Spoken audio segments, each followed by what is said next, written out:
The sleep paralysis demon finally spoke to me. Why I'm posting this, I think I'm losing it. I'm writing this because I don't know who else to tell. Seriously, if I told my friends, they'd think I'm having a breakdown. Maybe I am. But I need to get this out of my head and onto a screen, because keeping it inside is actually eating me alive. This isn't a creepypasta I made up for clicks. This is my life. It's a true story about sleep paralysis, which I've dealt with since I was a kid. If you've had it, you know the vibe: waking up, can't move, chest feels heavy. Doctors say it's just your brain glitching between sleep modes, but they don't explain the visitor. They don't explain him. And last night the rules changed. It started when I was 7. I can still picture my old room, the race car bed, the glow-in-the-dark stars on the ceiling. I woke up one night, must have been around 3 a.m., and I was stuck, totally frozen. I tried to yell for my mom, but my throat, it was like it was glued shut. Just this silent, choked panic. That's when I noticed the corner. It wasn't empty. There was a shape there, a shadow, but darker than the rest of the room, like a hole in reality. It was tall, way too tall to be a person, and it just stood there.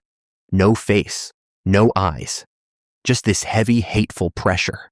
It was watching me. I felt it. You know when you can feel someone staring at the back of your neck?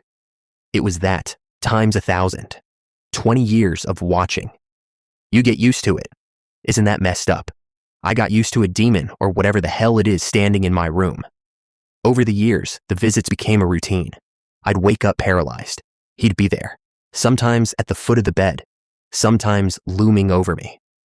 I convinced myself it was just a hallucination, just my brain playing tricks. But the dread was building. It was building and building and building. Every time it happened, the room got colder. Not just chilly, but freezing. Like a meat locker.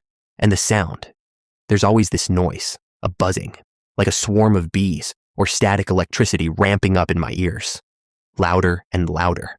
It felt like the air in the room was charged, waiting for something to snap.